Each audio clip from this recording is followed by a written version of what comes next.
bit, because the mic was all distorted.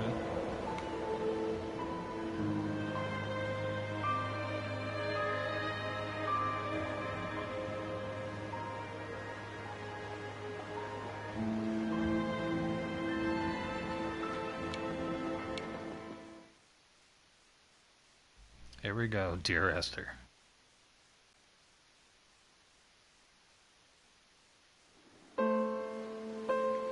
Dear Esther, I have lost track of how long I have been here and how many visits I have made overall. They're now so familiar to me that I have to remind myself to actually see the forms and shapes in front of me. I could stumble blind across these rocks, the edges of these precipices, without fear of missing my step and plummeting down to sea. Besides, I have always considered that if one is to fall, it is critical to keep one's eyes firmly open. Okay. All right.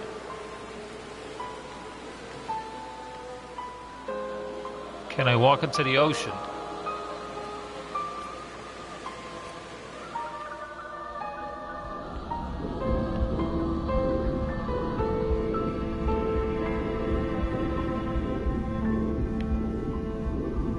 Come back. All right, lesson 1, don't walk into the ocean. Oh, I actually got a trophy for that.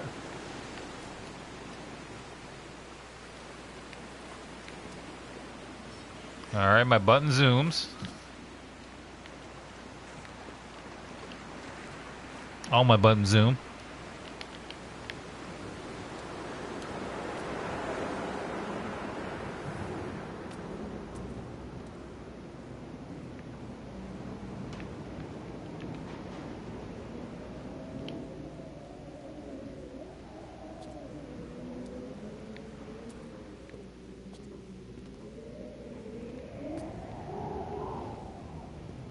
Wow, this place is pretty dank.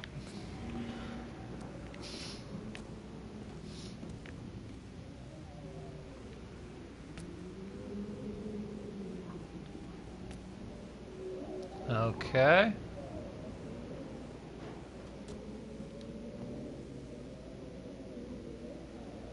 Oh. Ha.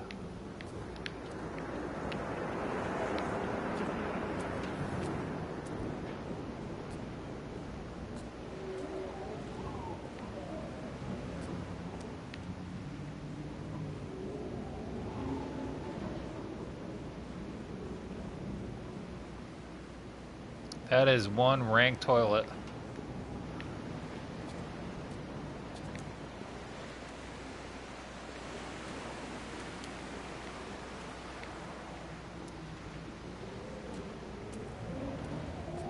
All right, found a paint.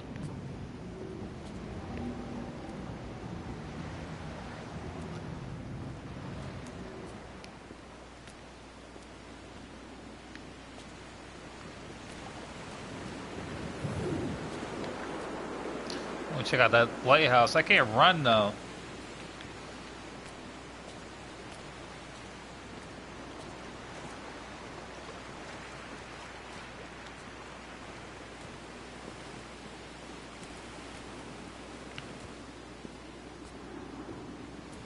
Let's see if I can get around the building.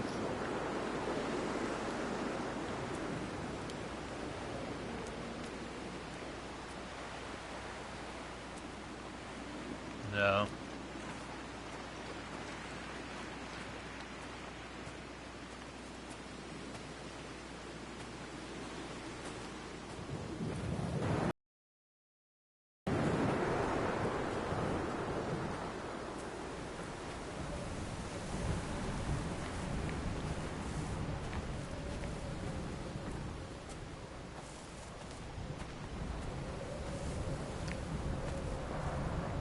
Oh, the path failed me.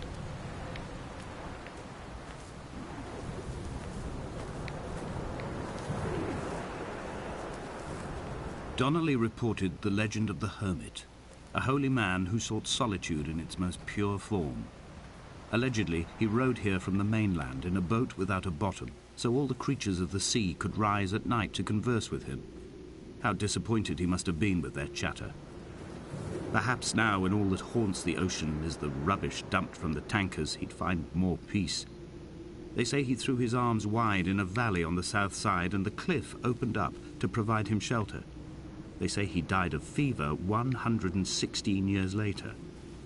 The shepherds left gifts for him at the mouth of the cave, but Donnelly records they never claimed to have seen him.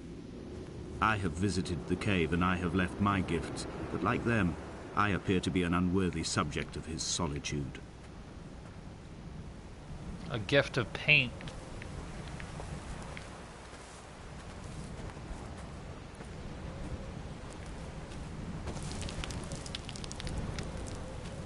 Ugh.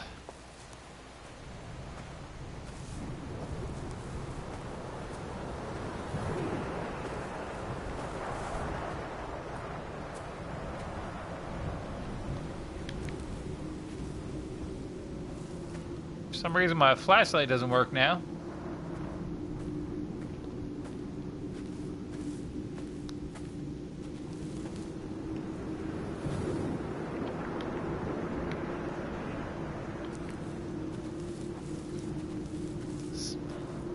Certainly is a dark game.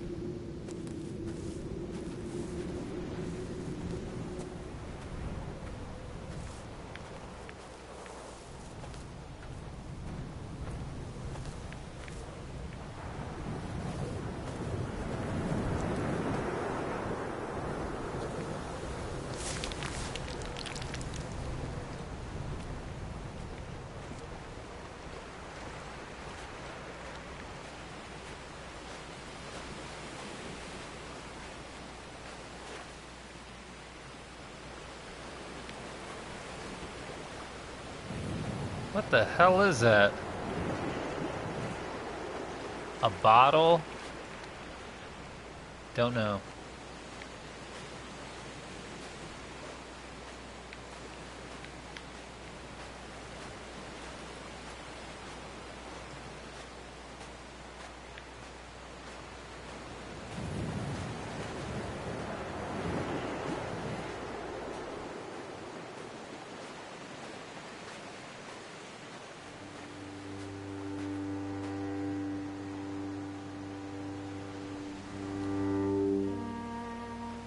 I thought it was a boat noise.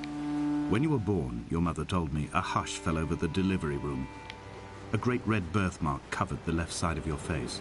No one knew what to say, so you cried to fill the vacuum. Oh. I always admired you for that you cried to fill whatever vacuum you found. I began to manufacture vacuums just to enable you to deploy your talent. The birthmark faded by the time you were 6 and had gone completely by the time we met, but your fascination with the empty and its cure remained. Okay.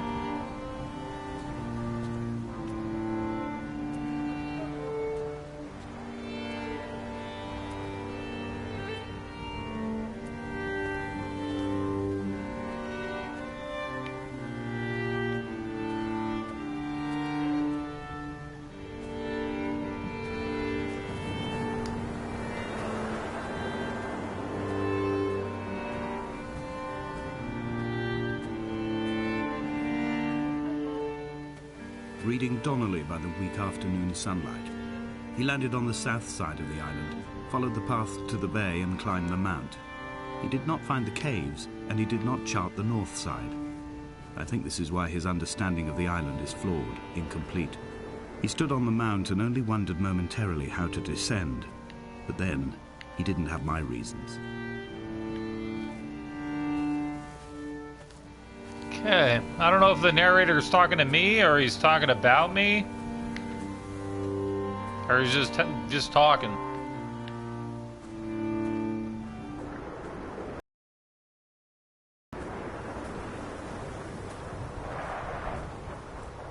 When someone had died or was dying, or was so ill they gave up what little hope they could sacrifice, they cut parallel lines into the cliff, exposing the white chalk beneath. You could see them from the mainland or the fishing boats, and know to send aid or impose a cordon of protection. and wait a generation until whatever pestilence stalked the cliff paths died along with its hosts. Oh. My lines are just for this: to keep any would-be rescuers at bay. The infection is not simply of the flesh.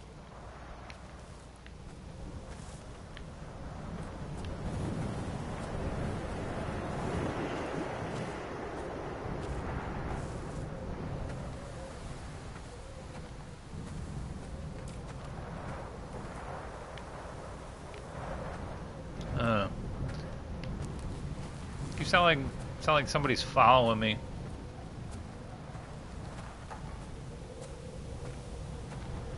They were God-fearing people, those shepherds. There was no love in the relationship. Donnelly tells me that they had one Bible that was passed around in strict rotation. It was stolen by a visiting monk in 1776, 2 years before the island was abandoned altogether. In the interim, I wonder, did they assign chapter and verse to the stones and grasses, marking the geography with a superimposed significance that they could actually walk the Bible and inhabit its contradictions? Not sure.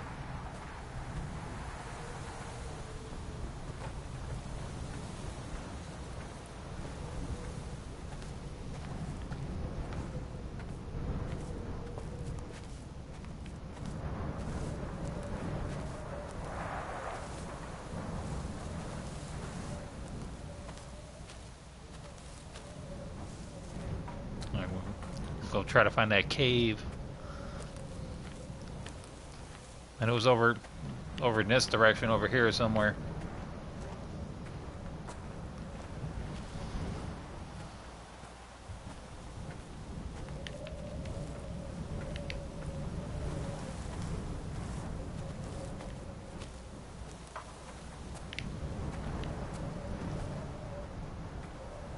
Dear Esther, I met Paul. I made my own little pilgrimage. My Damascus, a small semi-detached on the outskirts of Wolverhampton. We drank coffee in his kitchen and tried to connect to one another. Although he knew I hadn't come in search of an apology, there goes that cave. reason or retribution, he still spiraled in panic, thrown high and lucid by his own dented bonnet. Responsibility had made him old. Like us, he'd already passed beyond any conceivable boundary of life.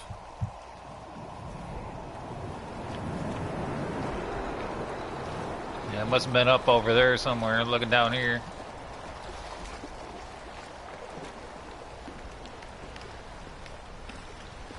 Come on, flashlight. I would leave you presents outside your retreat, in this interim space between cliff and beach.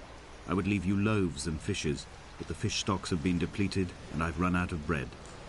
I would row you back to your homeland in a bottomless boat, but I fear we would both be driven mad by the chatter of the sea creatures. Yay, flashlight.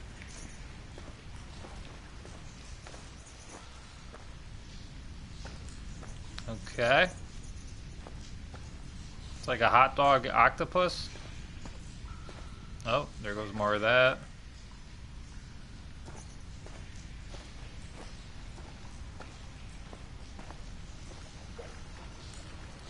Okay.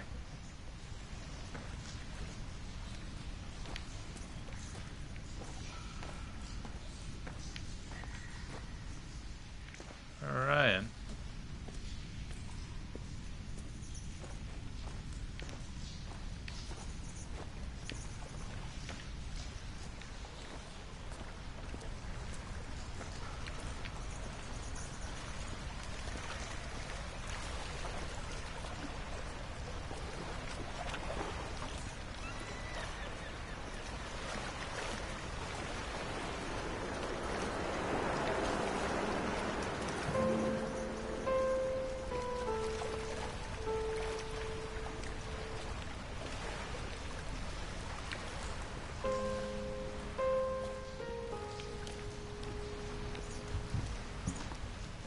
Let's see if I can find another exit here.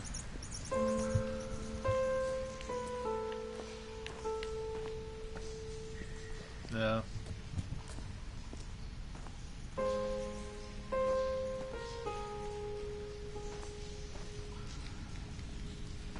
It's almost like I should be pressing the triangle button on the hot dog octopus.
I've become convinced I am not alone here, even though I am equally sure it is simply a delusion brought upon by circumstance.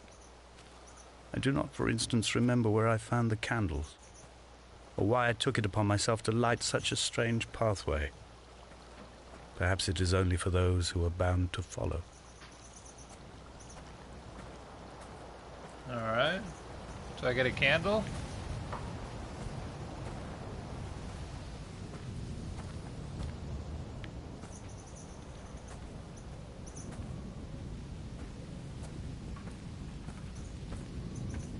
Alright.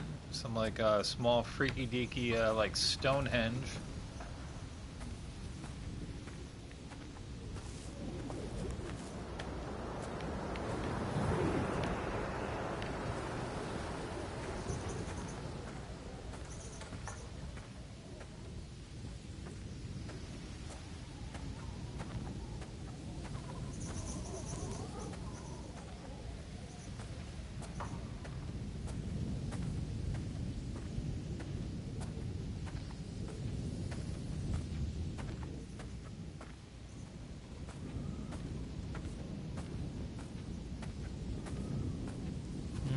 The wind in the ear simulation is real in this.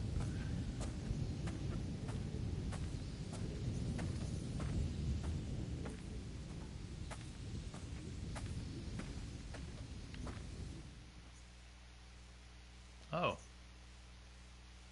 Oh. Oh. I thought I fell. Dear Esther, I have now driven the stretch of the M5 between Exeter and Bristol over 21 times. But although I have all the reports and all the witnesses, and have cross-referenced them within a millimetre using my Ordnance Survey maps, I simply cannot find the location. You'd think there would be marks to serve as some evidence. It's somewhere between the turn-off for Sanford and the welcome brake services. But although I can always see it in my rear-view mirror, I have as yet been unable to pull ashore.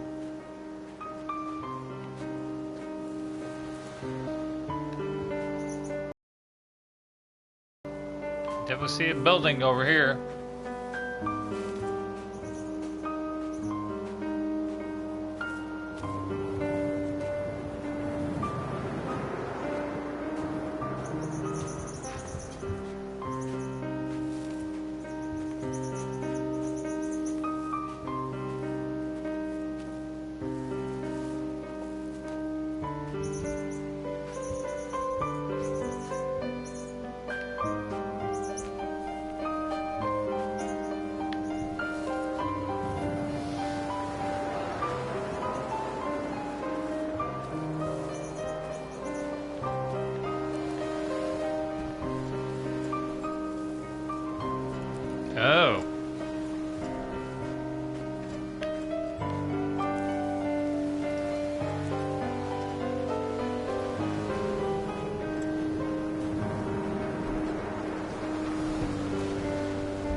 Yeah, if it weren't for the piano, I could probably totally sleep to this.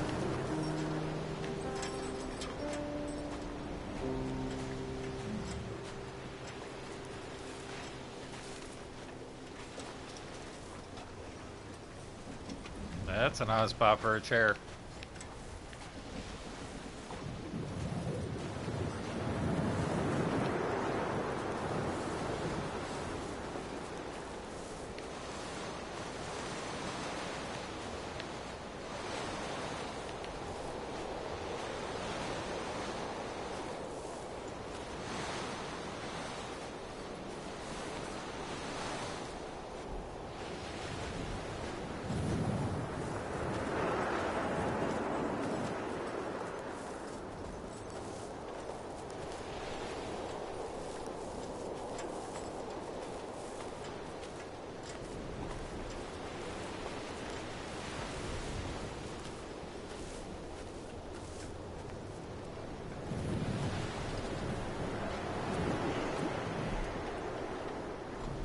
Alright, I'm gonna find out whatever that is.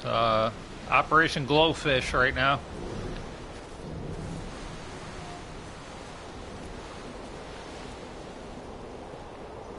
I've begun to wonder if Donnelly's voyage here was as prosaic as it was presented. How disappointed Probably not to have not. found the bones of the holy man. No wonder he hated the inhabitants so. To him they must have seemed like barnacles mindlessly clinging to a mercy seat. Why Alright. cling so hard to the rock? Oh. Because it is the only thing that stops us from sliding into the ocean. Into oblivion. Neither did he eat nor drink.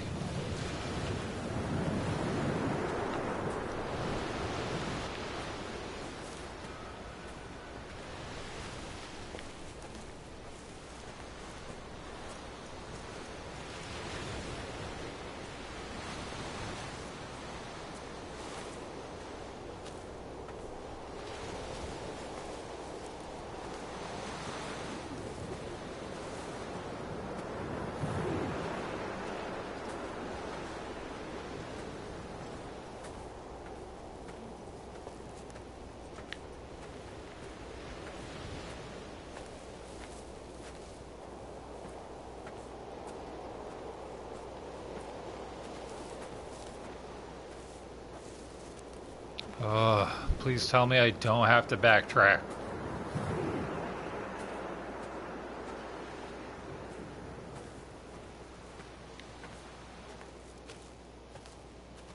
Ugh.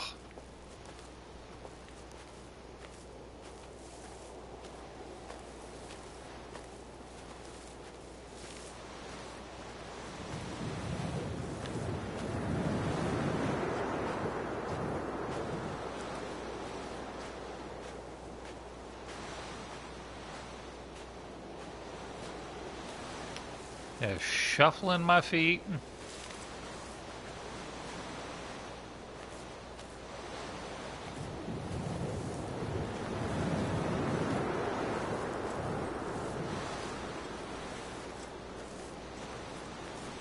I had kidney stones and you visited me in the hospital. Oh. After the operation, when I was still half submerged in anesthetic, your outline and your speech both blurred.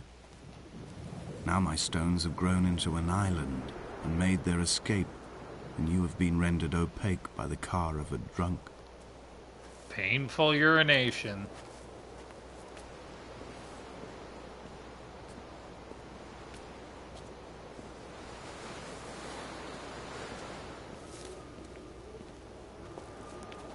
Is this what Paul saw through his windscreen?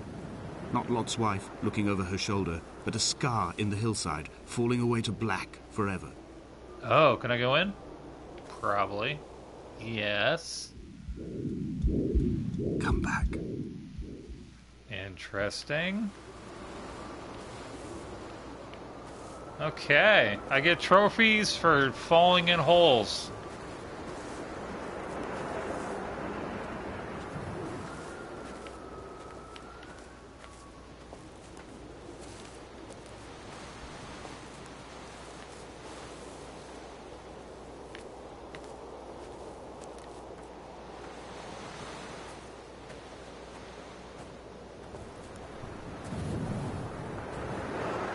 Hello, inconspicuous building. Oh, 2. I've begun my ascent on the green slope of the western side. I've looked deep into the mountain from the shaft and understood that I must go up and then find the way under. I will stash the last vestiges of my civilization in the stone walls and work deeper from there. I'm drawn by the aerial and the cliff edge. There is some form of rebirth waiting for me there. It's like ancient horse dung, possibly. Stables.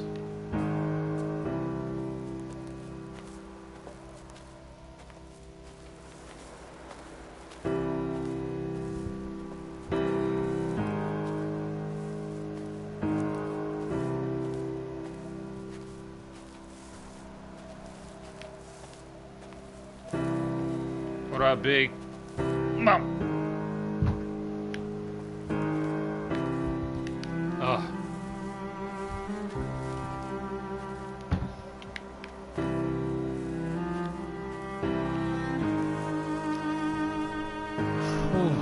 Can't walk over logs.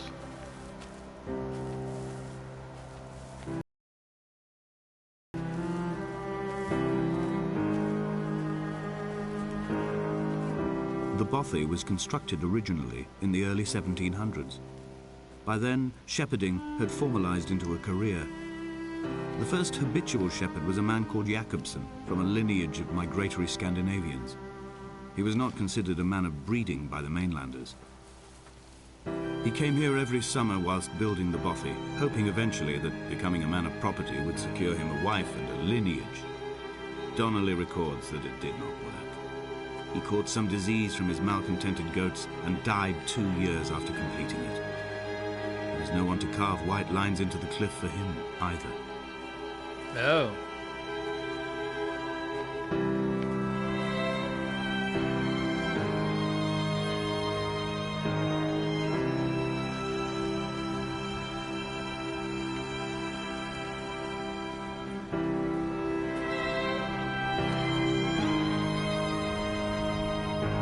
Is landfill.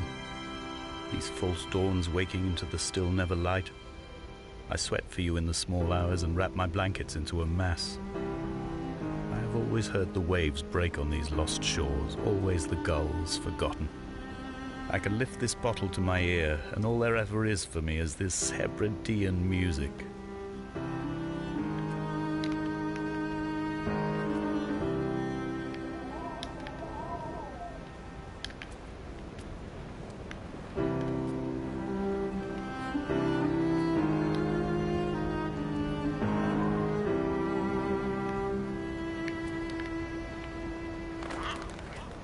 Oh.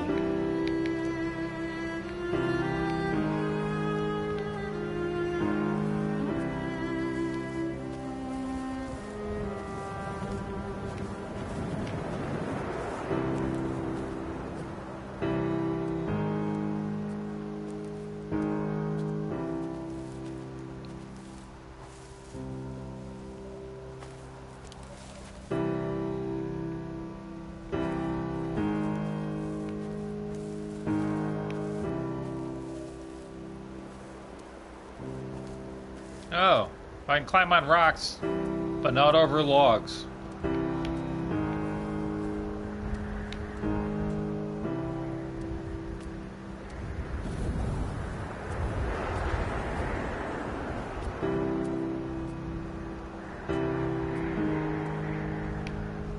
Ooh. Oh. Look for another fall. There it is. Get that trophy. Come back.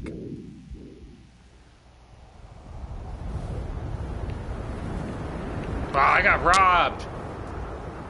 Huh. I guess, certain cliffs you can't get the trophy.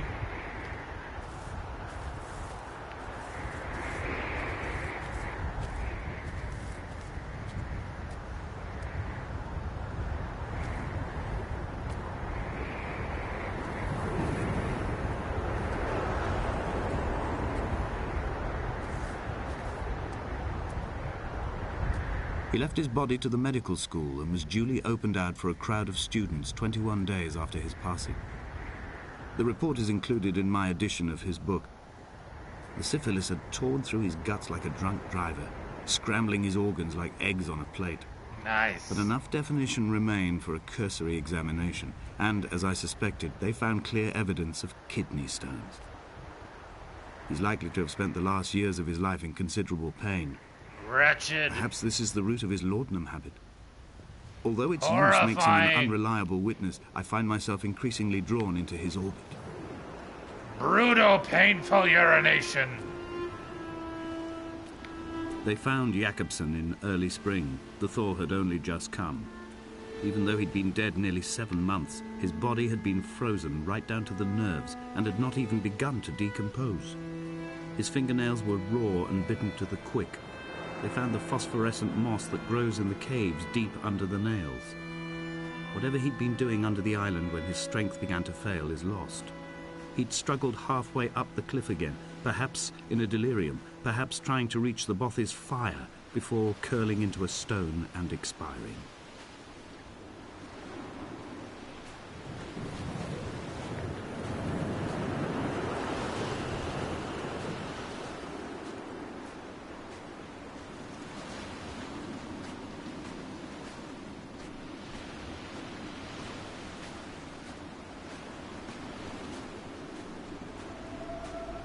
Climbing down to the caves, I slipped and fell and have injured my leg. I think the femur is broken. It is clearly infected. The skin has turned a bright, tight pink, and the pain is crashing in on waves, winter tides against my shoreline, drowning out the ache of my stones. I struggled back to the Bothy to rest, but it has become clear that there is only one way this is likely to end. Oh. The medical supplies I looted from the trawler have suddenly found their purpose. They will keep me lucid for my final ascent. Oh.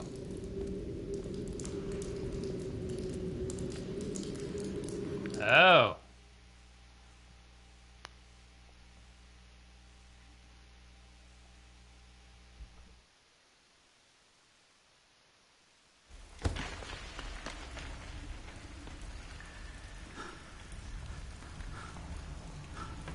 Mouth breather. Did Jakobsen crawl this far? Can I identify the scratches his nails ruined into the rocks? Am I following him cell for cell, inch for inch? Why did he turn back on himself and not carry through to the ascent?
I first saw him sat by the side of the road.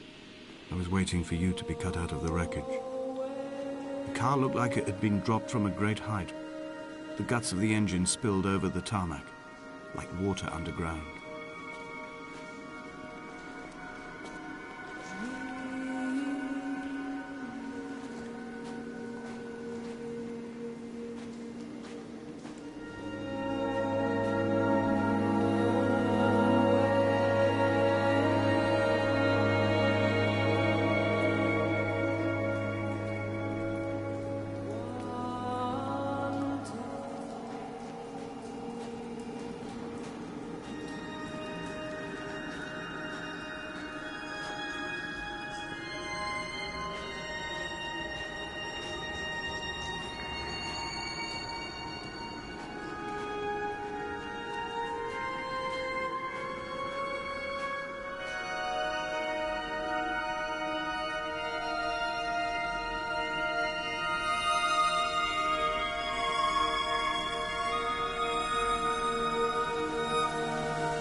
Trophy time.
That sucked.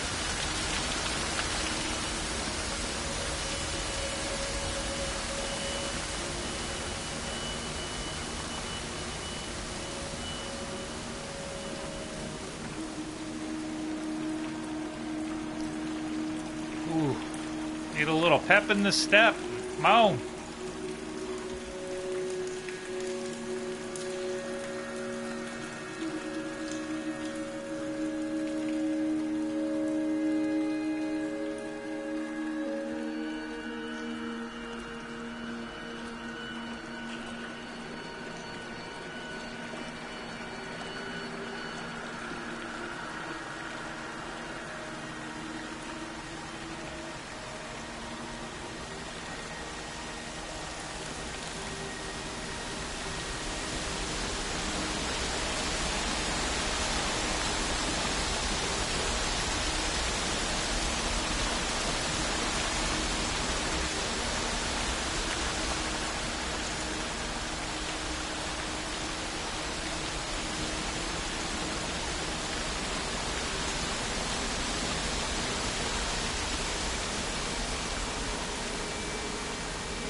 In my final dream, I sat at peace with Jakobsen and watched the moon over the Sandford Junction.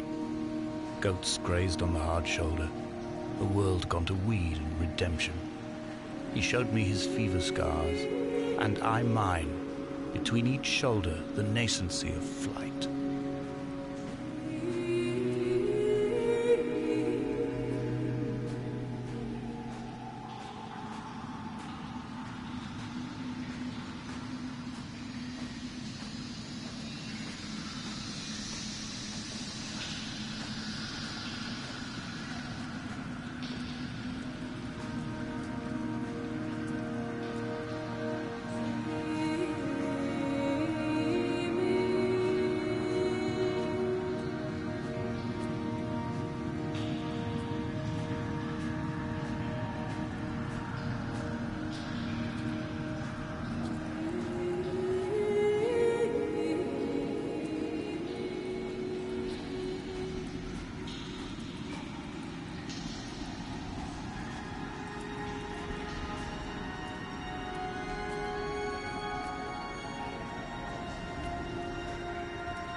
threw the goats into.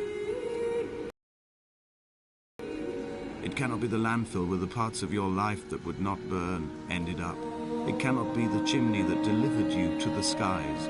It cannot be the place where you rained back down again to fertilize the soil and make small flowers in the rocks. Oh, I definitely see a skull.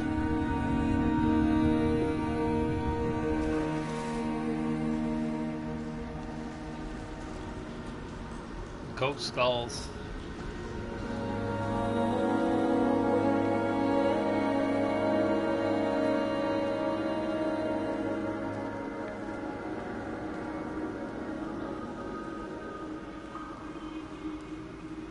Damascus is taken. Behold!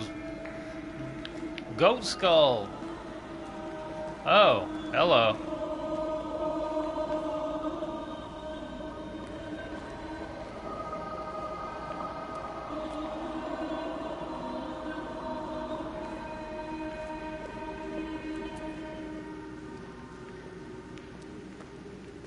Alright, it's definitely an electrical diagram of some sort.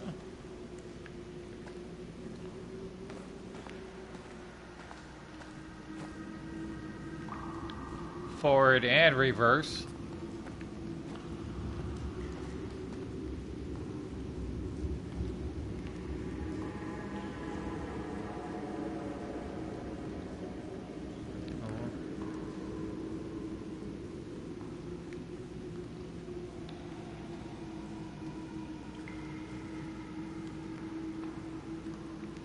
Shall be a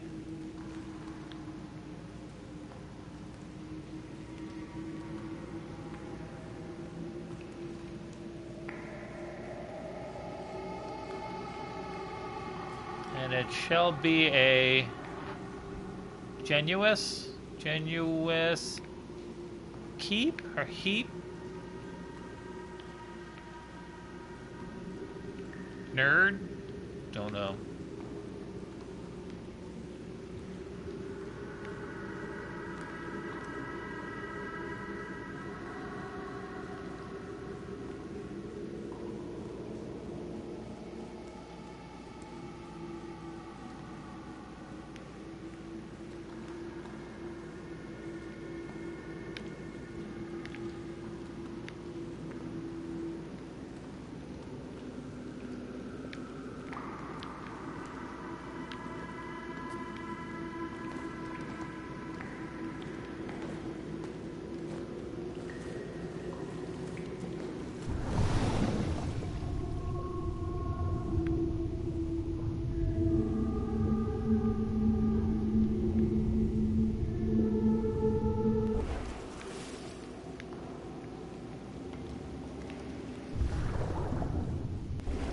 The magic boat ride.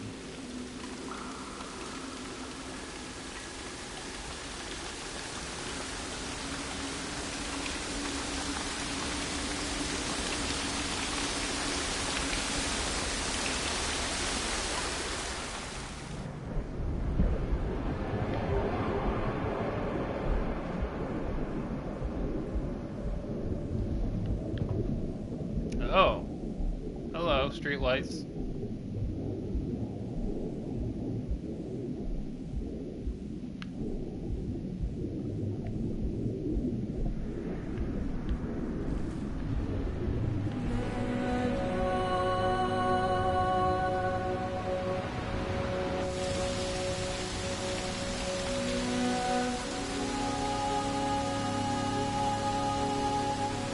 That was a little weird.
sat here and watched two jets carve parallel white lines into the sky.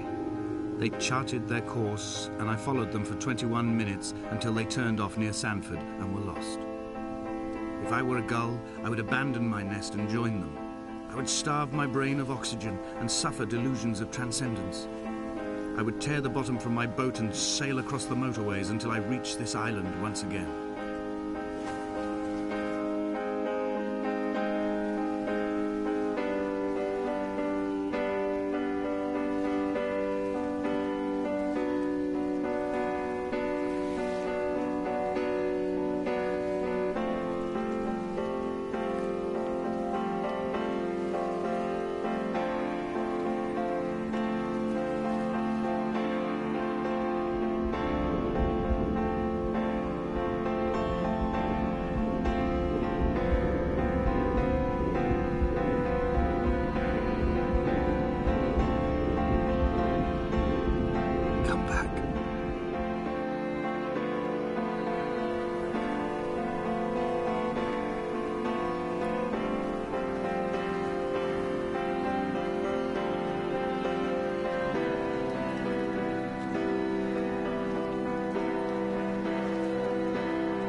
Dear Esther, I find each step harder and heavier.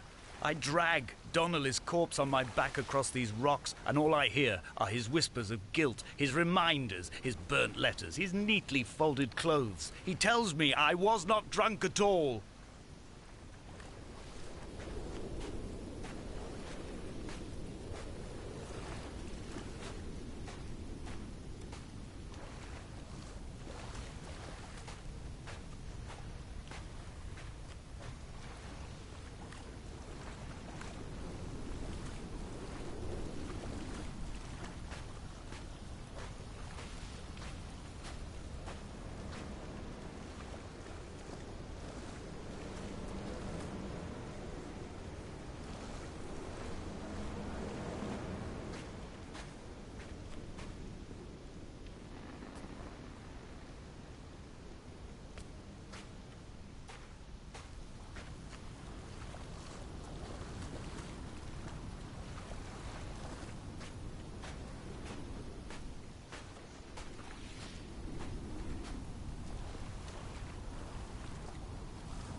Two tires and a muffler.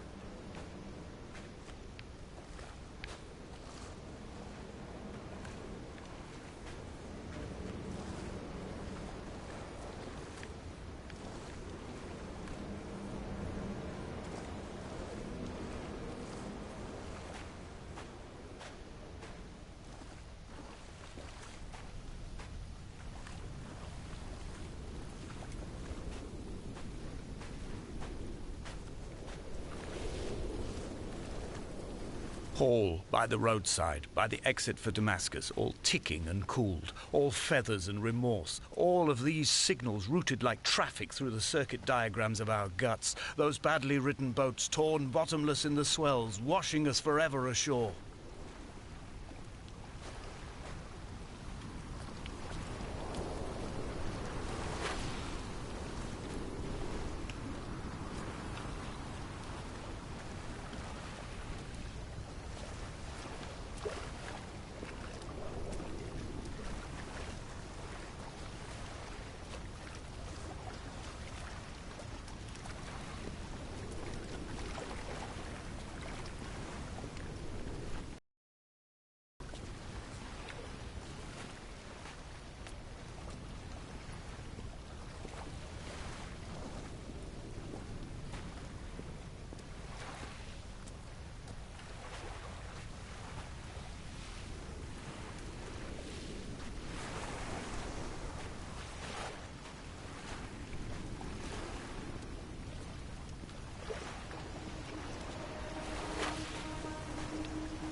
From here, I can see my armada. I collected all the letters I'd ever meant to send to you, if I'd have ever made it to the mainland, but had instead collected at the bottom of my rucksack, and I spread them out along the lost beach.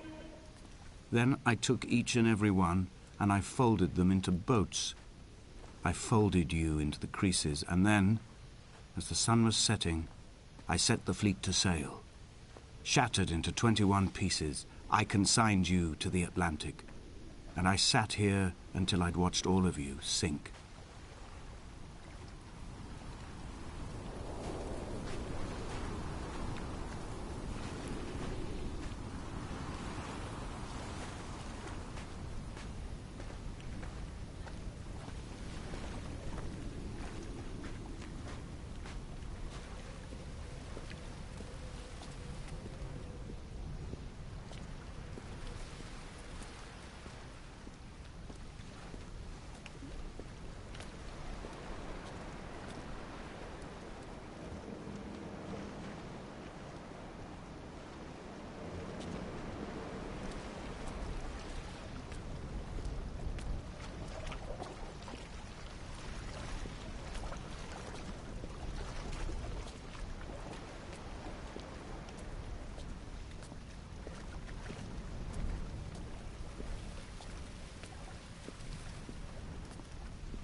A sound of torn metal, teeth running over the edge of the rocks, a moon that casts a signal. As I lay pinned beside you, the ticking of the cooling engine, and the calling from a great height, all my mind as a bypass.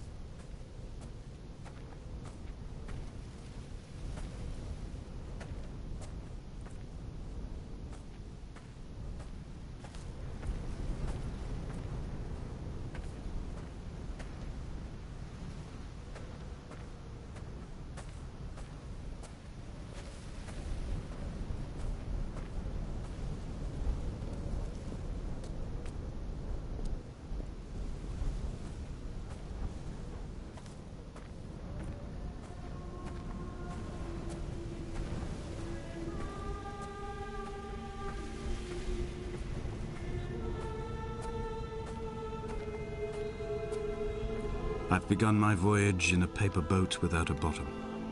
I will fly to the moon in it. I've been folded along a crease in time, a weakness in the sheet of life. Now you've settled on the opposite side of the paper to me. I can see your traces in the ink that soaks through the fiber. the pulped vegetation. When we become waterlogged and the cage disintegrates, we will intermingle. When this paper aeroplane leaves the cliff edge and carves parallel vapor trails in the dark, we will come together.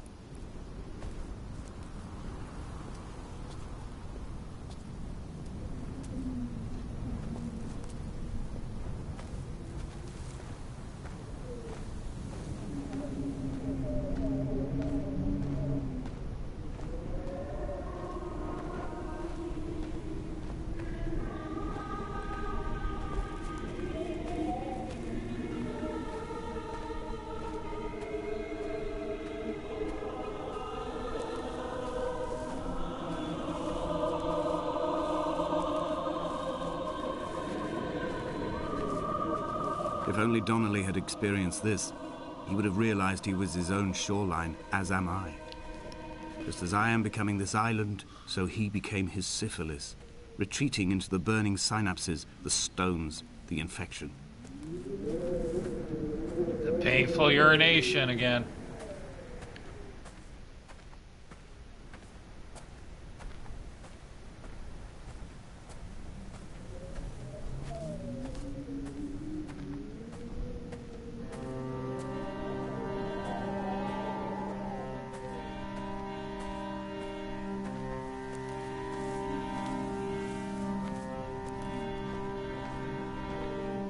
Headlights reflected in these retinas. Too long in the tunnels of my island without a bottom. The sea creatures have risen to the surface, but the gulls are not here to carry them back to their nests. I've become fixed, open and staring, an eye turned on itself. I've become an infected leg whose tracking lines form a perfect map of the junctions of the M5. I will take the exit at mid-thigh and plummet to my Esther.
I have dredged these waters for the bones of the hermit, for the traces of Donnelly, for any sign of Jakobsen's flock, for the empty bottle that would incriminate him.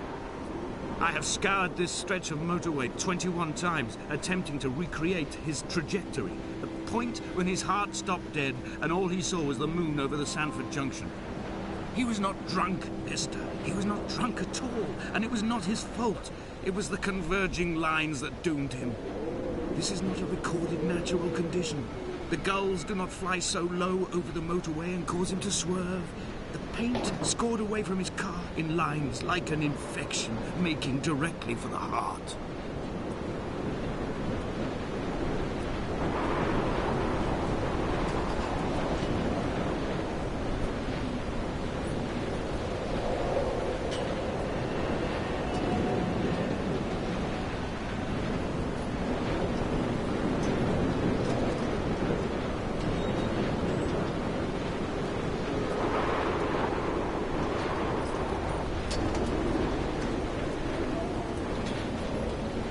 Hello, you. Hello.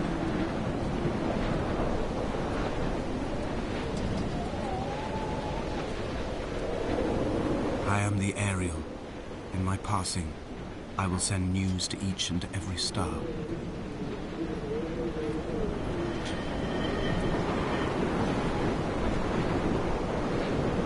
Dear Esther, I have burnt my belongings, my books, this death certificate. Mine will be written all across this island. Who was Jakobsen? Who remembers I don't know. him? He was next to that fence. Donnelly has written of him, but who was Donnelly? Who remembers him? I have painted, carved, hewn, scored into this space all that I could draw from him. There will be another to these shores to remember me. I will rise from the ocean like an island without bottom, come together like a stone, become an Ariel, a beacon, that they will not forget you. We've always been drawn here. One day the gulls will return and nest in our bones and our history.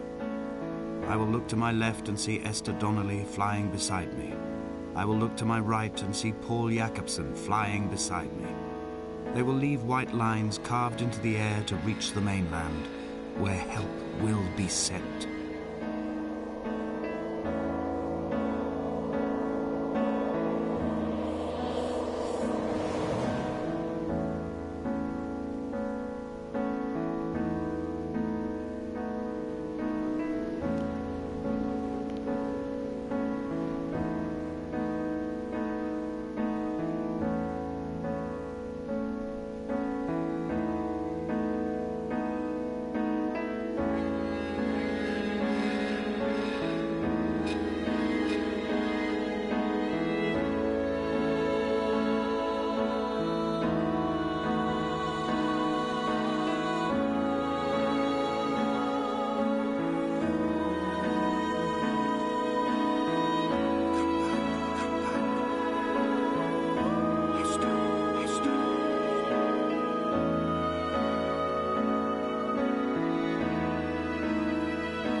Paper boats.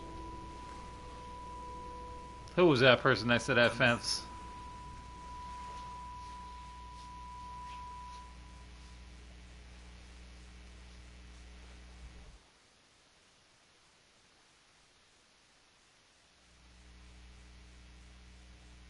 Alright, I definitely saw somebody next to that fence. Right before I climbed up that thing. Oh, just got a trophy. Trophy Paul. Trophy Aaron Paul. Yep, Dear Esther. That was my first run. Yep. It was an alright game. Just a little odd. I don't know who's next to that fence.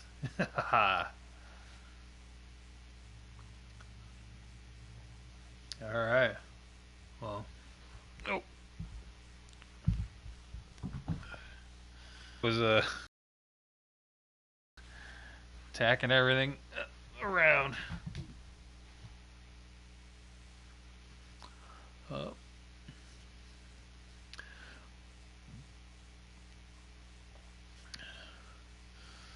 Found the hermit cave. Maybe it was a hermit or Esther next to the fence.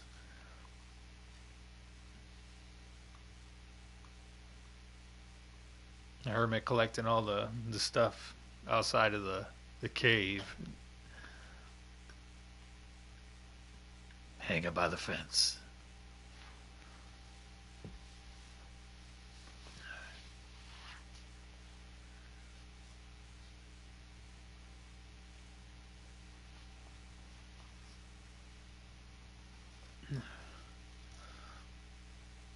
Yeah, basically slow walking gameplay.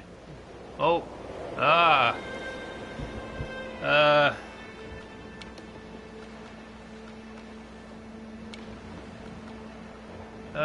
if I resume, I don't know what happens. Let's check. Maybe I can get to that fence again.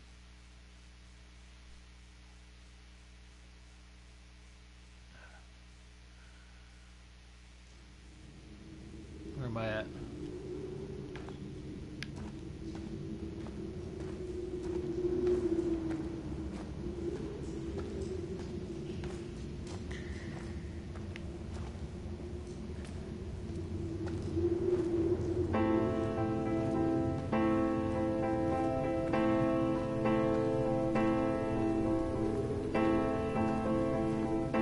The moon over the Sanford Junction, headlights in your retinas. Donnelly drove a grey hatchback without a bottom. All the creatures of the tarmac rose to sing to him. All manner of symbols crudely scrawled across the cliff face of my unrest. My life reduced to an electrical diagram. All my gulls have taken flight. They will no longer roost on these outcrops. The lure of the moon over the Sanford Junction is too strong. Operation Find That Fence. Just wish I had a run button.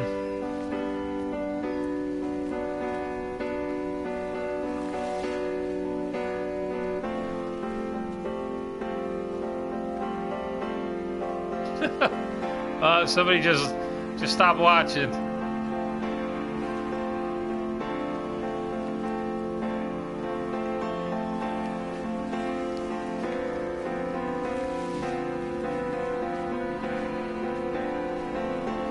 We shall begin to assemble our own version of the North Shore. We will scrawl in dead languages and electrical diagrams and hide them away for future theologians to muse and mumble over. And hang over. We will send a letter to Esther Donnelly and demand her answer. And hang by a fence. We will mix the paint with ashes and tarmac and the glow from our infections. We will paint a moon over the Sanford Junction and blue lights falling like stars along the hard shoulder.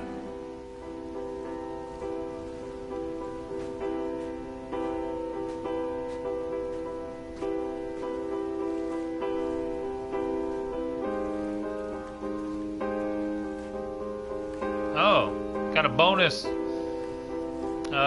Bonus trophy. Don't even know what I did. Hall by the roadside, by the exit for Damascus, all ticking and cooled, all feathers and remorse, all of these signals routed like traffic through the circuit diagrams of our guts, those badly written boats torn bottomless in the swells, washing us forever ashore.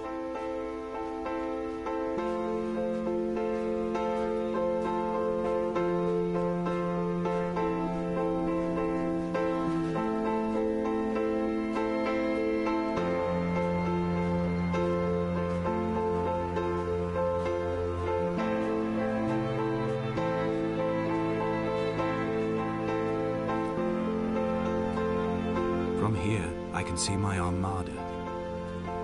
I collected all the letters I'd ever meant to send to you, Paper if I'd boats. have ever made it to the mainland, but had instead collected at the bottom of my rucksack, and I spread them out along the lost beach. Then I took each and every one, and I folded them into boats.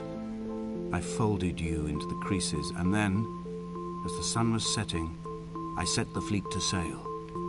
Shattered into 21 pieces, I consigned you to the Atlantic, and I sat here until I'd watched all of you sink. Where are you, person? Next to the fence.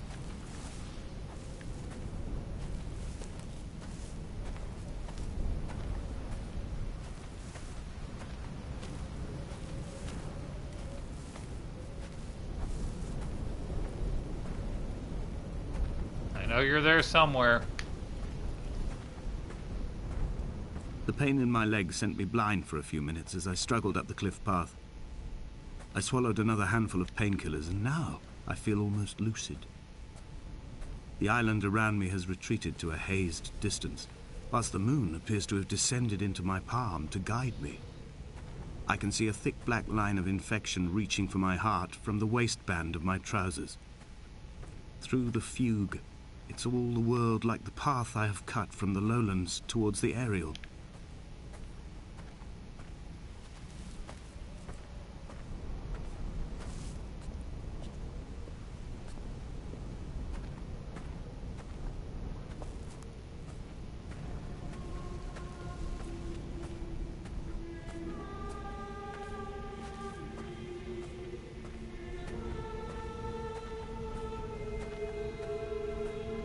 I've begun my voyage in a paper boat without a bottom. I will fly to the moon in it. I've been folded along a crease in time, a weakness in the sheet of life. Now you've settled on the opposite side of the paper to me. I can see your traces in the ink that soaks through the fiber, the pulped vegetation. When we become waterlogged and the cage disintegrates, we will intermingle. When this paper aeroplane leaves the cliff edge and casts with the parallel vapor fence. trails in the dark, we will come together. At the fence.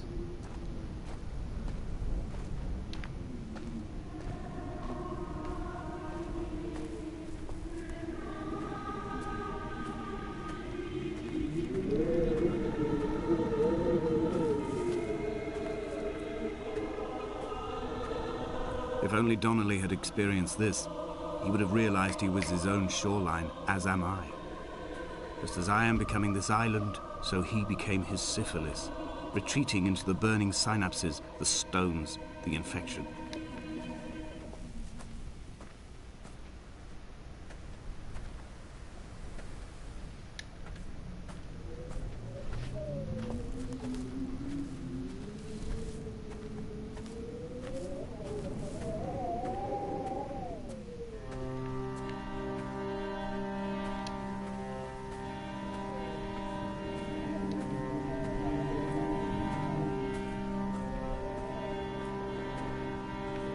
Returning to my car afterwards, hands still shaking, and a head split open by the impact. Goodbye to tearful aunts and traumatized uncles. Goodbye to the phenomenal. Goodbye to the tangible. Goodbye Wolverhampton. Goodbye Sanford. Goodbye Cromer. Goodbye Damascus. Peace out, B. This cliff path is slippery in the dew. It is hard to climb with such an infection. I must carve out the bad flesh and sling it from the aerial. I must become infused with the very air.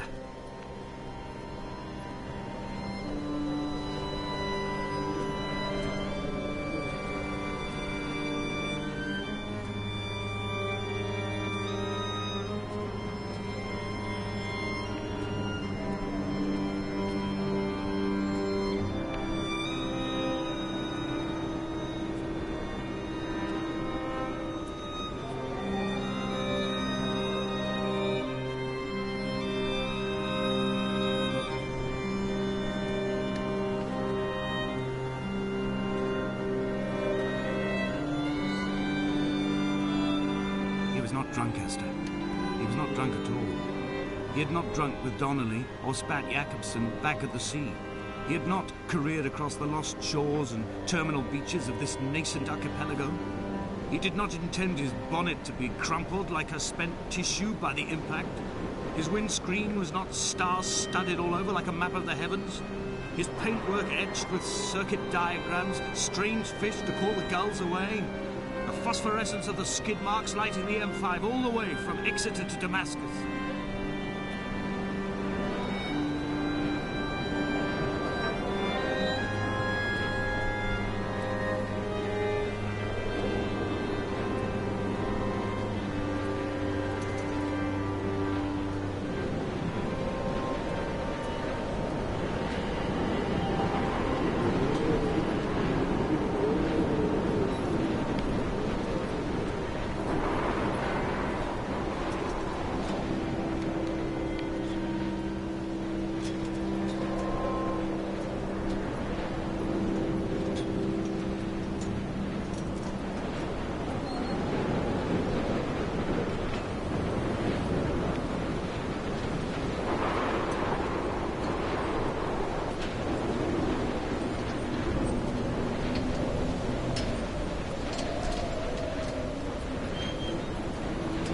run out of places to climb. I will abandon this body and take to the air. There is definitely something there. Dear Esther, I have burned the cliffs of Damascus. I've drunk deep of it. Second time My around, heart is my leg. that and the person black was not line there. Etched on the paper all along this boat without a bottom. You are all the world like a nest to me. Eggs unbroken form like fossils, come together, send small black flowers to the air. On this infection, hope. Infections. All right.